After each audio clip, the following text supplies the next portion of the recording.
ನನ್ನ ಹೆಸರು ಸಂಯುಕ್ತ. ನಾನು ಜೈನ್ ಕಾಲೇಜ್ನಲ್ಲಿ ಓದ್ತಾ ಇದ್ದೀನಿ. ನನಗೆ ಡಾನ್ಸ್ ಅಂದರೆ ತುಂಬ ಇಷ್ಟ. ಡಾನ್ಸ್ ಜೊತೆ ಅಡ್ವೆಂಚರ್ ಅಂದರೆ ಇನ್ನೂ ಇಷ್ಟ.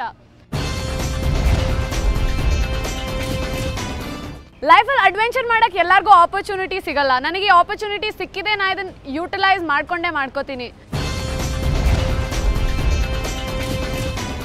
ನಾನು ಡಾನ್ಸಲ್ಲಿ ಆಲ್ರೆಡಿ ಅಚೀವ್ ಮಾಡಿದ್ದೀನಿ.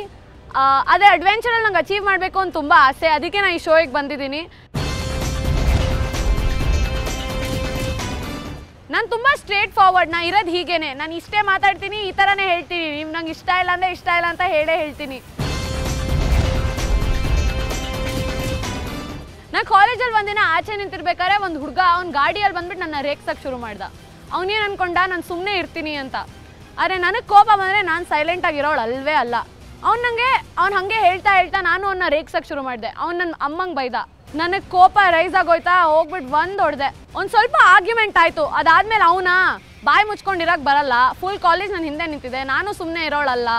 ಸರಿಯಾಗಿ ಇಟ್ಕೊಂಡು ಮೂರು ಜನಕ್ಕೆ ತದಕ್ದೆ. ಅದಾದಮೇಲೆ ಇವಾಗವರೆಗೂ ನನ್ನ ಕಾಲೇಜಲ್ಲಿ ಎಲ್ಲರಿಗೂ ನನ್ನ ಕಂಡ್ರೆ ಭಯ ಇದೆ.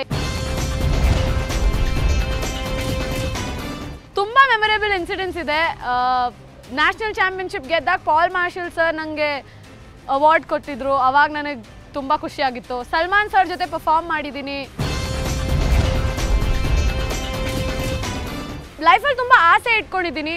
ಸೊ ಏನಾದರೂ ಈ ಶೋ ಗೆದ್ದರೆ, ಈ ಶೋ ಅಲ್ಲಿರೋ ಪ್ರೈಸ್ ಮನಿ ನನಗೆ ಬಂದರೆ, ನಾನು ಒಂದು ಚಾರಿಟೇಬಲ್ ಇನ್ಸ್ಟಿಟ್ಯೂಷನ್ ಡಾನ್ಸ್ಗೆ ಓಪನ್ ಮಾಡಬೇಕು ಅಂತಿದ್ದೀನಿ. ಮನೇಲಿರೋ ಪ್ರತಿ ಹೌಸ್ ವೈಫ್ ಸ್ಟ್ರಾಂಗೆ. ಯಾಕಂದರೆ ಅವ್ರು ಮಾಡೋ ಕೆಲಸ ನಾವು ಯಾರೂ ಮಾಡೋಕ್ಕಾಗಲ್ಲ. 7 days in a week ಕೆಲಸ ಮಾಡ್ತಾನೇ ಇರ್ತಾರೆ. ಬ್ರೇಕ್ ಇಲ್ಲದೆ, ಹಾಲಿಡೇ ಇಲ್ಲದೆ, ಸ್ಯಾಲರಿ ಇಲ್ಲದೆ. So I feel house wives are the strongest women in the country. ನಿಮ್ಮ ಮನೆ ಮಗಳು ಅಂತ ಪ್ರೀತಿಸಿ ನನ್ನ. ನಾನು ಈ ಶೋ ಗೆದ್ದೇ ಗೆಲ್ತೀನಿ ನಿಮಗೋಸ್ಕರ.